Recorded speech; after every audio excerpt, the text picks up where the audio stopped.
Hello everyone. So let us discuss another topic that is comprehensive question of process accounting.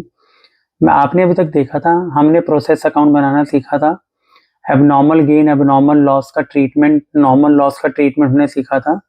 इस comprehensive question में हम अपने process account बनाएंगे और साथ में हम एबनॉर्मल लॉस, एबनॉर्मल गेन और नॉर्मल लॉस के अकाउंट भी बनाएंगे। तो comparatively this question is very important और इसकी जो वेटेज होती है एग्जाम में ये 12 to 15 मार्क्स की होती है। तो आप डायरेक्टली अगर ये वीडियो वॉच कर रहे हैं तो आप प्लेलिस्ट में से पहले प्रोसेस अकाउंटिंग की सारी वीडियोस वॉच कीजिए, उसके बाद ही आप ये जो क्वेश्चन है आपको ज़्यादा अच्छा समझ में आएगा। ठीक है, so let us read out the question first. The product passes through two processes A and B. The normal losses and abnormal losses are defective units having a scrap value of 2 rupees and 5 rupees per unit in process A and B respectively। तो जो normal loss और abnormal loss होंगे उनकी scrap value हमें given है 2 rupees and 5 rupees. ठीक है, the following information relates to the month ending 31 March 2010। ठीक है, तो इसमें आप देखिए हमें प्रोसेस ए के बारे में दिया हुआ है, raw material issued at ₹5 3000 units. B में नहीं है बिकॉज बी के लिए क्या होता है, जो ए यूनिट्स बनाएगा वो ही जो यूनिट्स हैं वो बी का रॉ मटेरियल बन जाएंगी, तो इसलिए बी के आगे यहाँ डैश है। कई बार अगर यूनिट्स लिखी होंगी तो जो ए से ट्रांसफर होंगी वो वाली भी आ जाएंगी, और अगर यहाँ पर कुछ और होती तो हम वो भी मेंशन करते। Normal loss 10% of input, 5% of input, additional components 1000 and 780, direct wages 4000 and 3000, direct expenses 10,000 14,000, production overheads, ये परसेंटेज ऑफ डायरेक्ट वेजेस दिया हुआ है 75% एंड 125%। अब यहाँ लिखा हुआ है there was no opening and closing WIP but opening and closing finish goods हमें गिवन है इसके अंदर 20,000 एंड 23,000 रिस्पेक्टिवली। ठीक है, तो यहाँ पर हमें फिनिश गुड्स अकाउंट का भी कुछ कॉन्सेप्ट दिया हुआ है तो वो भी हम डिस्कस करेंगे। देन अब हमें करना क्या है, प्रिपेयर प्रोसेस अकाउंट बनाने हैं, हमें फिनिश स्टॉक अकाउंट बनाना है, नॉर्मल लॉस अकाउंट बनाना है, एबनॉर्मल लॉस अकाउंट बनाना है और एबनॉर्मल इफेक्टिवनेस जिसको हम एबनॉर्मल गेन अकाउंट। तो आप देख सकते हैं हमें इसमें 5-6 अकाउंट्स बनाने हैं। तो सबसे पहले तो हम अपना प्रोसेस अकाउंट ही बनाएंगे। तो let us write down the particulars. अब यहाँ देखिए मैंने फॉर्मेट पहले से ही बनाया हुआ है, यहाँ लिखा हुआ है 2 रॉ मटेरियल इशूड एट 5, तो यहाँ लिखेंगे 2 रॉ मटेरियल 3000 यूनिट्स और रेट कितना दिया हुआ है 5, तो 15,000। पहले हम ए का कर लेते हैं। 2 नॉर्मल लॉस दिया हुआ है 10% ऑफ इनपुट, तो बाय नॉर्मल लॉस, ये डायरेक्टली हमें पहले ही बनता तो हमने लिख लिया 10%, तो 10% कितना हो गया 3000 का 300। और इसका रेट कैसे डिटरमिन करेंगे, यहाँ लिखा हुआ है जो नॉर्मल लॉस अब नॉर्मल लॉस है वो 2 रुपीज और 5 रुपीज पर यूनिट है ए और बी में। तो ए का कितना है 2 रुपीज, तो 300 इंटू 2 600, क्योंकि यहाँ 2 रुपीज दिया हुआ है ए का। फिर आप आइए आउटपुट दिया हुआ है, चलिए तो ये भी हम देखते हैं आउटपुट कहाँ लिखेंगे। उससे पहले आप खर्चे देखिए, एडिशनल कॉम्पोनेंट्स का खर्चा कितना है, 2 एडिशनल कॉम्पोनेंट्स 1000 रुपीज का खर्चा है। 2 डायरेक्ट वेजेस, मैं सिर्फ सिंपल यहां से कॉपी कर रहा हूं 4000। 2 डायरेक्ट एक्सपेंसेस 10,000। 2 प्रोडक्शन ओवरहेड्स, तो आप देख सकते हैं 75% ऑफ डायरेक्ट वेजेस, तो इसका मतलब मैं यहां लिख देता हूं 75% ऑफ 4000, तो वो हमारा कितना आएगा 3000। ठीक है, फिर जनरली हम लोग लिखते हैं by transfer to process B. अभी हो सकता है हमारे को एबनॉर्मल लॉस और एबनॉर्मल गेन हो, बट अभी मैं फॉर द टाइम बिंग यहाँ पर इन्होंने हमें 2800 यूनिट्स दे रखी हैं, आउटपुट में हमारा 2800 यूनिट्स आया है। ठीक है, तो आप यहाँ चेक कीजिए 3000 आपने इनपुट डाला था जबकि आउटपुट में 3100 यूनिट्स आ रही हैं, तो यू कैन चेक कि आउटपुट ज़्यादा आ रहा है। तो इस केस में जनरली हमारा क्या होता है, एबनॉर्मल इफेक्टिवनेस या हम उसको एबनॉर्मल गेन बोल देते हैं, है ना, ये आपको पता ही होना चाहिए। ठीक है, तो हमने इनपुट डाला था 3000, आउटपुट आ रहा है 3100, 300 नॉर्मल लॉस, तो हमारी 27 तो यूनिट आनी चाहिए कायदे से, लेकिन इनपुट आउटपुट आ कितना रहा है 2800। तो इस केस में हमारा एबनॉर्मल गेन कितनी यूनिट्स का हो रहा है, 100 यूनिट्स का हो रहा है। ठीक है, तो अब हमें मेन इनकी प्राइस निकालनी है कि इनका प्राइस क्या होगा। तो इसकी वर्किंग मैं आपको करके दिखाता हूँ। तो वर्किंग में अभी आपको करके दिखाऊंगा, आप जब तक ये चेक कीजिए इसका टोटल कितना बन रहा है। 15,000 प्लस 16,000, 15,000 प्लस 1,000 16,000, 20,000 30,000 33,000, और नॉर्मल लॉस का लॉस कितना दिया हुआ हमें 600 रुपीज। तो कैसे करेंगे देखिए। तो देखिए वर्किंग नोट्स मैंने नेक्स्ट पेज पे बनाया। तो हमें पता है हम इसमें कॉस्ट निकालते हैं। तो कॉस्ट हम किसकी निकाल रहे हैं, प्रोसेस ए में निकाल रहे हैं कॉस्ट। तो हम पहले क्या करते हैं, पर यूनिट कॉस्ट निकालते हैं। तो उसके लिए फॉर्मूला हम क्या लिखते थे कि जो हम कॉस्ट निकालने के लिए, कॉस्ट पर यूनिट निकालने के लिए क्या लिखते थे, टोटल कॉस्ट। तो मैं आपको पूरा लिख देता हूं ताकि आपको कंफ्यूजन ना हो। Total cost minus value of normal loss upon total units minus normal loss units. ये मैंने आपको पहले वाली वीडियोस में भी सिखाया हुआ है कि नॉर्मल जो लॉस है उसकी वैल्यू और यूनिट्स को माइनस करने के बाद हम रेट निकालेंगे। ये वो रेट होता है, या रेट पर यूनिट या कॉस्ट पर यूनिट, जो हम जो आउटपुट निकलेगा उसकी कॉस्ट भी इस पे आएगी, अब नॉर्मल गेन की कॉस्ट को भी हम इसमें कंसिडर करेंगे इस तरीके से। तो मैंने आपको बताया था टोटल कॉस्ट वहां कितनी बन रही थी, आप दोबारा चेक कर सकते हैं, आप बना रहे हैं तो 33,000। वैल्यू ऑफ नॉर्मल लॉस कितना था 600। तो टोटल यूनिट्स हमारी 3000 थी, नॉर्मल लॉस की यूनिट्स हमारी 300 थी। टोटल यूनिट्स मतलब इनपुट। ठीक है, तो आप चेक करेंगे तो ये आएगा 32,400 डिवाइड बाय 2700। तो हमारा जो रेट आएगा वो अप्रोक्सीमेटली कितना आएगा 12 रुपीज। तो ये 12 रुपये क्या है, ये 12 रुपये हमारी वो कॉस्ट है जिसपे हम एबनॉर्मल गेन की वैल्यू भी इस पे लिखेंगे, और क्लोजिंग स्टॉक जो ट्रांसफर टू प्रोसेस भी है वो भी 12 रुपये के हिसाब से होगा। ठीक है, तो ये आपको क्लियर हो गया होगा, ये मैंने पहले भी बताया हुआ है। तो आप इसको वहां से भी कॉन्सेप्ट आप लर्न कर सकते हैं इसका। तो अब हम अपने प्रोसेस अकाउंट में डालते हैं। तो देखिए अभी हमने रेट निकाला किस रेट पे, तो हमें लिखेंगे एट ₹12 पर यूनिट, और अब इसको भी हम किस पे लेंगे एट 12 पर यूनिट। तो इस केस में 100 इंटू 12 कितना हो जाएगा 1200। तो आप चेक करेंगे तो आपका ये मैच भी हो जाएगा, और इसकी जो वैल्यू आएगी इसमें भी 12 रुपीज के हिसाब से करेंगे तो 2800 इंटू 12, तो ये वैल्यू आएगी 33,600। तो आप इसका टोटल करेंगे तो देखिए 3100 यूनिट्स यहाँ पर भी हो गई, इसको टोटल करेंगे तो आपका आएगा 34,200, और इसमें भी कितना आएगा आपका 34,200। तो ये वाला ट्रीटमेंट जो है मैंने पहले वाली वीडियोस में भी बताया हुआ है, आप उसको रेफर कर सकते हैं। तो ये हमारा प्रोसेस से बन गया। Now we are making process B. तो प्रोसेस बी में आपको पता है जो इसका आउटपुट होता है प्रोसेस ए का, वो प्रोसेस बी का इनपुट होता है। तो हम यहाँ क्या लिखेंगे, to transfer from process A, कितना दिया हुआ है हमें 2800, और इसका रेट कितना है 33,600। फिर हम अपना नॉर्मल लॉस दोबारा same by normal loss,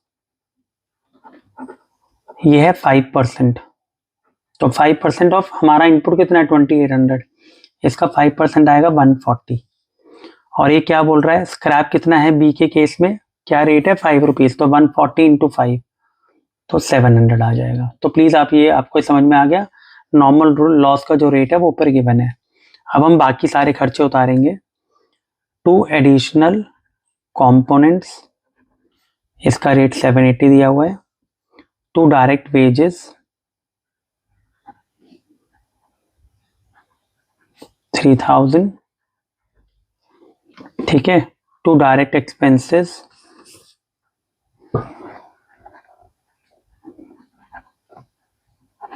14,000, to production overheads, ये 125% है, तो 3000 का 125% सीधा कर देंगे आप, या 25% निकाल के 3000 में आप ऐड भी कर सकते हैं, तो ये आ जाएगा 3750। तो 125% ऑफ 3000 आप ऐसे भी कर सकते हैं। ठीक है, अब यहाँ पर हमारे को आउटपुट कितना दिया हुआ है, 2600 दिया हुआ है, तो मैं यहाँ लिखता हूँ बाय, अब देखो कोई और आगे प्रोसेस नहीं है, तो हम यहाँ क्या लिखते हैं, by transfer to finished stock account. कितने हैं, 2600। तब चेक कर सकते हैं, सबसे पहले हमें यूनिट्स चेक करनी होती हैं। यहाँ है 2800 यूनिट्स, और इसको टोटल में कर रहा हूँ, ये आ रहा है 2740। 2600 ये हमको गिवन था यहाँ पे, और 140 हमारा नॉर्मल लॉस हुआ, तो हमारी टोटल यूनिट्स कायदे से आनी कितनी चाहिए थी, लॉस को हटा के 272660 आनी चाहिए थी, लेकिन हमारी यूनिट आ कितनी रही, 2600। इसका मतलब 60 यूनिट्स और लॉस हो गई, तो वो हम यहाँ लिखेंगे बाय एबनॉर्मल लॉस। ये हमारे को, ये बैलेंसिंग फिगर होता है जनरली। कितना यूनिट्स आया हमारा, 60। वहां पर गेन हो रहा था तो हमने यहाँ लिखा था। अगेन अब इसका रेट निकालना पड़ेगा, तो रेट के लिए वहां पर गेन था तो मैंने यहाँ पहले टोटल नहीं किया था, बिकॉज इसका अमाउंट हमें नहीं पता था। अब इसको आप टोटल करेंगे तो आपका जो टोटल कॉस्ट आएगा वो आएगा 55,130, और नॉर्मल लॉस की कितनी वैल्यू है, 700। तो हम अपना नॉर्मल वही करेंगे जैसे अभी मैंने आपको पहले भी बताया था प्रोसेस ए के केस में। तो let us use the formula. तो फॉर्मूला तो यही वाला है, मैं इसको दोबारा नहीं लिख रहा, सिंपल हम प्रोसेस बी की कॉस्ट निकाल लेते हैं। देखिए प्रोसेस बी में अभी आपको बताया था आपकी टोटल कॉस्ट कितनी आ रही है, 55,130 कॉस्ट पर यूनिट निकालने के लिए। ठीक है, minus value of normal loss कितना था आपका, 700, डिवाइडेड बाय टोटल यूनिट्स कितना था, 2800, माइनस कितना आएगा आपका 2800। नॉर्मल लॉस यूनिट्स कितनी थी, 140। जब आप इसको सॉल्व करेंगे तो मैं आपको एग्जैक्टली बता देता हूँ आपका वैल्यू कितना आएगा, 20.463 पर यूनिट, ये हमारी वैल्यू है। आप चाहें तो 20.46 ले सकते हैं, 26.43। जैसे हमारा प्रोसेस ए के केस में 12 रुपये आ रहा था, प्रोसेस बी के केस में हमारी वैल्यू कितनी आ रही है, 20.463। तो इससे हम अपनी वैल्यूज को मल्टीप्लाई करेंगे। अब तो हम यहाँ पर किस वैल्यू पे वैल्यू करेंगे इसको, 20.46, लेट्स से 46 या 463 जो भी आप ले, तो मैं अप्रोक्सीमेटली आपको आंसर बता रहा हूँ, ये आएगा आपका 53,000, सॉरी हम इसको ऊपर लिखेंगे जहां पर हमारा रेट है, 53,203, और सेम 60 इंटू 20.46 सेम हम वैल्यू से करेंगे, तो ये अप्रोक्सीमेटली आएगी 1227। तो ये हमारी वैल्यू आएगी। अगेन ये जो हमने फॉर्मूला यूज किया उसके बेसिस पे ही हमने ये निकाला है। तो आपको भी बताया था 20.46 या 463 से आप करेंगे। ठीक है, तो लेट्स से हम इसको 20.46 से ही कर देते हैं, तो 1227 और 253,203। कई बार वो राउंड ऑफ में ये 53,204 या 1226 बन जाएगा, उससे कोई इतना मैटर नहीं करेगा। अब हमारा ये मैच हो जाएगा, ये बन गया 2800 और यहाँ आएगा 55,130। आपको पता ही है प्रोसेस अकाउंट में कोई ऐसे अलग से प्रॉफिट एंड लॉस तो निकलता नहीं है, तो वो अब गेन और अब लॉस के केस में ही निकलता है, उसी वैल्यू से हम लिख दिया। ये अभी तक ऐसा ही क्वेश्चन हमने पिछली वीडियोस में किया था, बट अब हम इसके अंदर सबसे पहले बनाएंगे फिनिश स्टॉक अकाउंट जो ये दिया हुआ है। और आप चेक कर सकते हैं यहाँ पर इन्होंने लिखा ओपनिंग और क्लोजिंग WIP नहीं है, लेकिन हमारा ओपनिंग फिनिश स्टॉक अकाउंट 20,000 रुपये है और क्लोजिंग की वैल्यू कितनी है 23,000। सो लेट अस प्रिपेयर फिनिश स्टॉक अकाउंट। ठीक है, तो कुछ वैल्यूज ना आपको ऐसा लगेगा, मैं जैसे पेज टर्न कर रहा हूँ तो कुछ वैल्यूज आप पहले क्वेश्चन उतार लेना, ताकि जब मैं आपको यहाँ एक्सप्लेन कर रहा हूँ तो आपको पता लगे कि ये वैल्यू कहाँ से आ रही है। तो फिनिश स्टॉक तो भाई गुड्स बन के तैयार हो गई, तो हमारे लिए एसेट होता है, तो फिर डेबिट बैलेंस होगा। तो इसका ओपनिंग स्टॉक हमें कितना दिया हुआ था फिनिश स्टॉक का, आप चेक कर लीजिए 20,000। यूनिट्स नहीं बनाइए क्योंकि यहाँ यूनिट्स की जरूरत भी नहीं है, वैल्यू की बना डायरेक्टली। और बाय क्लोजिंग स्टॉक हमें कितना दिया हुआ था 23,000। अब प्रोसेस बी से गुड्स बनकर आ गए तो और ऐड हो गए, तो हम यहाँ लिखेंगे to transfer from process B. कितने के गुड्स बनकर आए हमारे पास? 53,203 के। ठीक है, तो मतलब 20,000 के स्टॉक पहले से पड़ा था, इतने गुड्स और तैयार होके आ गए तो, और इतने बच गए, तो इसका मतलब बाकी बिक गए होंगे। तो हम इसको कैसे लिखेंगे? बाय कॉस्ट ऑफ, कुछ लोग सेल्स भी लिख देते हैं, या आप ऐसे भी लिख सकते हो cost of finish goods sold, जो गुड्स बेचे उसकी कॉस्ट। तो ये बैलेंसिंग फिगर आएगी, आप इसको टोटल करेंगे तो आएगा 73,203। ये भी 73,203, इसमें से 23,000 माइनस कर दोगे तो आपको वैल्यू आएगा 50,203। तो ये हमारा फिनिश स्टॉक अकाउंट बन गया। सिंपल सा था, एक तरह से एसेट को हमने, स्टॉक हमारा एसेट होता है तो डेबिट बैलेंस होगा, ओपनिंग स्टॉक इधर, क्लोजिंग स्टॉक इधर, गुड्स आ रहे हैं तो ऐड हो गए, और जो क्लोजिंग स्टॉक था उसको माइनस करने के बाद हमें कॉस्ट मिल गई कि कितने के हमने गुड्स सोल्ड किए। ठीक है, तो ये हमारा हो गया। अब मेन है ये 3 अकाउंट, इसमें मैंने एक फॉर्मेट बनाया हुआ है, बट मैं आपको इसमें एक सजेस्ट करूंगा, नॉर्मल लॉस की जो वैल्यूज हैं या जो नॉर्मल लॉस है वो हम थोड़ा सा बाद में बनाएंगे, पहले हम एबनॉर्मल लॉस और एबनॉर्मल गेन बनाएंगे। ठीक है, तो लेट्स से एबनॉर्मल लॉस हमारा प्रोसेस बी में था, ए में नहीं था, क्योंकि या तो गेन होगा या लॉस होगा। तो अब मैं आपको चेक करवा देता हूं। अब यहां देखिए आप, प्रोसेस ए में एबनॉर्मल गेन है और प्रोसेस बी में एबनॉर्मल लॉस है। अब मैं पहले आपको कौन सा अकाउंट बना के दिखा रहा हूं? Abnormal loss account. तो हम ये वाली वैल्यूज को कंसिडर करेंगे, और हमें ये भी पता होना चाहिए कि हमारी जो नॉर्मल स्क्रैप वैल्यू थी वो कितनी थी?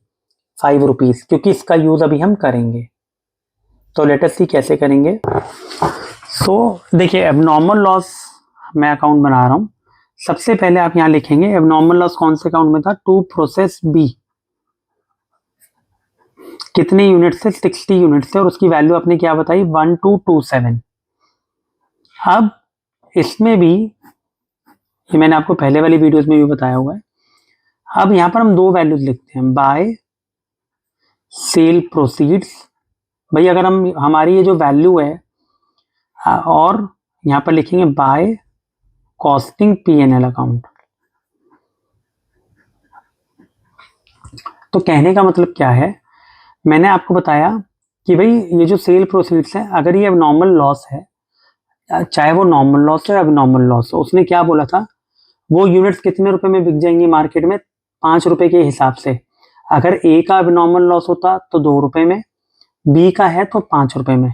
तो 60 यूनिट्स जिसपे हमारी कॉस्ट 1227 लगी हुई है, इसको अगर मैं स्क्रैप में बेचूंगा तो वो 5 रुपीज के हिसाब से बिक जाएगी। तो 60 इंटू 5 मतलब 300 रुपए हमें मिल जाएंगे। कैसे मिल जाएंगे? ये एक तरह से हमें स्क्रैप में मिलेगा, और बाकी जो प्रॉफिट बच या बैलेंस बचा वो हमारे लिए एक लॉस हो गया, तो हम उसको किस में ट्रांसफर कर देंगे? Costing P&L account. तो 927 वहां ट्रांसफर हो जाएंगे। ठीक है, तो टोटल इसका ऐसे ही लिख देंगे। तो sale proceeds plays an important role, कि सेल प्रोसीड्स में हमें, चाहे वो एबनॉर्मल गेन हो चाहे वो एबनॉर्मल लॉस हो, गेन होगा तो इधर आ जाएगा ये, और ये वाली आइटम्स इधर आ जाएंगी। समझ में आया? भाई ये लॉस था हमारा, एबनॉर्मल लॉस था, इसको अगर मैं स्क्रैप कबाड़ी के भाव बेचूंगा तो ये 5 रुपीज के हिसाब से लिखा हुआ, तो मैंने 5 रुपीज के हिसाब से कर दिया, बाकी हमने कॉस्टिंग P&L में ट्रांसफर कर दिया। अब आ जाइए एबनॉर्मल गेन में। ये थोड़ा सा हमारा टेक्निकल होता है, इसको हम कैसे करेंगे? एबनॉर्मल गेन हमारा प्रोसेस ए में था, तो गेन है तो बाय प्रोसेस ए कितनी यूनिट थी? 100, और 1200 के रेट पर। तो अब मैं आपको एक बड़ा इंपॉर्टेंट पॉइंट बताऊंगा, बिकॉज इसके बाद ही आपको नॉर्मल लॉस अकाउंट समझ में आएगा। ठीक है, और अगर आपको अच्छे से कॉन्सेप्ट आ गया तो आप चाहे पहले कोई सा भी अकाउंट बनाओ, उससे कोई फिर फर्क नहीं पड़ेगा। मैंने अभी आपको बताया कि जो हमारा एबनॉर्मल गेन था ए का, चाहे ए का एबनॉर्मल लॉस होता चाहे एबनॉर्मल गेन होता, उसकी स्क्रैप वैल्यू कितनी थी ए के केस में? That is 2 rupees. जैसे बी के केस में आपने अभी कितना बोला? 5 रुपीज, तो ए के केस में कितना था? 2। तो जैसे मैंने यहां पर लिखा, तो यहां पर भी मैं सेम लिखूंगा, कैसे लिखूंगा मैं इसको, टू नॉर्मल लॉस। अगर ऐसा गेन हो रहा है तो अगर लॉस होता तो वो 2 रुपीज के हिसाब से जाता तो 200, ठीक है। और बाकी हम किस में ट्रांसफर कर देंगे, टू कॉस्टिंग P&L अकाउंट। 1200 में से 200 गए तो 1000 रुपये, इसका टोटल कर देंगे। अब मैं आपको यहाँ पर एक चीज बताऊंगा, आपको ये वैल्यू समझ नहीं आई होगी भाई। आप यहाँ कहेंगे कि ये नॉर्मल लॉस क्यों लिखा, सेल प्रोसीड्स क्यों नहीं हुआ। सबसे पहले चीज आप ये चेक कीजिए, ये जो सेल प्रोसीड्स मैं अगर बेचता तो स्क्रैप में तो सेल प्रोसीड लिखता, यहाँ तो मेरा गेन हो रहा है, तो गेन को मैंने अल्टीमेटली मेरे कुछ नॉर्मल लॉस हो रहे थे ए और बी में, तो मैंने क्या करा, अब ए का गेन था तो ए की स्क्रैप वैल्यू कितनी थी 200, तो मैंने ये माना कि अगर मैं मेरा ये चाहे लॉस हो चाहे गेन हो, मैं उसको स्क्रैप का रेट कितना लगाऊंगा 2 रुपीज। तो बाकी ये जो 1000 रुपए का एडिशनल प्रॉफिट है हमारा, ठीक है, इसको हम कॉस्टिंग P&L में भेज देंगे। बाकी ये जो 200 रुपए का मैं क्या कर रहा हूं यहाँ पे, मैं नॉर्मल लॉस को राइट ऑफ कर रहा हूं। कैसे, वो देखिए। अब देखिए नॉर्मल लॉस तो दोनों केस में आया था, तो हम लिखेंगे प्रोसेस ए में कितना आया था आपका नॉर्मल लॉस, आपका था नॉर्मल लॉस 300 यूनिट्स और उसका रेट कितना था 600। प्रोसेस बी में आपका नॉर्मल लॉस कितना था 140 और उसका प्राइस था 700। अब ध्यान से समझिएगा, ये जो गेन था, जो प्लीज रिमेंबर करना कि जो गेन वाली आइटम्स है ना हमारी एबनॉर्मल गेन वाली, उसका जो नॉर्मल प्रोसीड्स है या जो उसकी स्क्रैप वैल्यू है, उस वाले वैल्यू से हम नॉर्मल लॉस को राइट ऑफ करने की कोशिश करेंगे। बाकी सारा जो हम क्या करेंगे, बिक गया होगा। तो अब यहाँ पर देखिए क्या करेंगे, बाय, आप ऐसे लिख लीजिए, बाय एबनॉर्मल गेन कितना है 100 इंटू 2, तो 200 आ गया। और बाय लिख देंगे by cash sales. Cash sales कितना, अब यहाँ पर आप ध्यान से चेक कीजिए, मैं क्या बताना चाह रहा हूँ आपको। ये हुआ 440, ये हुआ 1100, तो अभी अगेन ये 340 यूनिट्स बिक गई होंगी, तो 440। अब देखिए कितना रेट है टोटल 1100, 1100 में से 200 तो नॉर्मल लॉस, नॉर्मल गेन से हमने, अब नॉर्मल गेन से हमने राइट ऑफ कर दिया, तो सॉरी ये हमारा 1300 आएगा, आई एम सॉरी 1300। तो 1300 में से 200 गया तो 1100 आएगा, तो ये 1300 बन गया।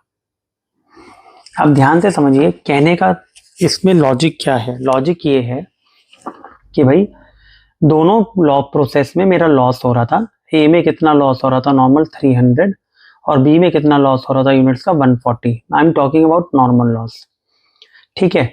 और इसकी स्क्रैप वैल्यू कितनी थी, इसकी 2 रुपए थी तो इंटू 2 किया, इसकी 5 थी तो इंटू 5 किया।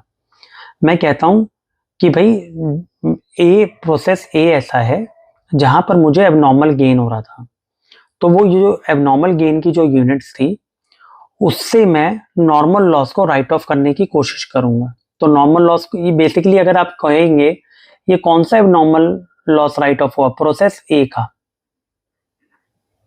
इसका मतलब ये जो 340 यूनिट्स हैं इसमें से ए की कितनी यूनिट्स होंगी 200, क्योंकि 100 रुपीज तो हमने राइट ऑफ कर दी, और तो बी की कितनी होंगी 140। तो आप चेक कर सकते हो ये इस तरीके से बना 340, क्योंकि 300 टोटल थी जिसमें से 100 तो अब नॉर्मल गेन से हमने राइट ऑफ कर दी, तो हमने बाकी, इसका मतलब किसकी यूनिट्स बेच, कितनी यूनिट्स बेची होंगी ए की सेल प्रोसीड्स में 200 और बी की पूरी बेच दी।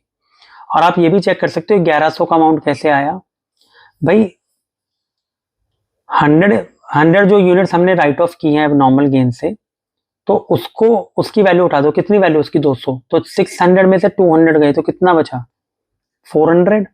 और बी तो हमने सारा सोल्ड कर दिया नॉर्मल स्क्रैप वैल्यू पे, तो ये 1100 आ रहा है, ये भी 1100 आ रहा है।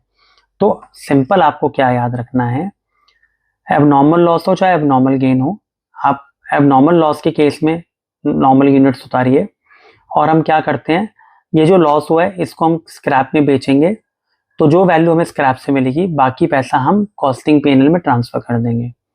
एबनॉर्मल गेन में क्या होगा, जिस प्रोसेस में एबनॉर्मल गेन हो रहा है, एबनॉर्मल गेन वैसे कोई हमारी नॉर्मल कंडीशन नहीं होती, क्योंकि ऐसा बहुत रेयरली होता है प्रैक्टिकल वर्ल्ड में कि आप इनपुट कम डाल रहे हो और आउटपुट ज़्यादा आ रहा है, तो हम उसको एक तरह से ट्रीटमेंट कैसे करते हैं, उसकी वैल्यू लिखी। सेम हम ट्रीटमेंट करेंगे, लेकिन हम क्या करेंगे, मैं कहता हूँ जब मेरे एक प्रोसेस में गेन हो रहा है तो मेरा उस प्रोसेस में कोई नॉर्मल लॉस भी हो रहा था, तो मैं उसको उसी फॉर्म में राइट ऑफ करने की कोशिश करूंगा।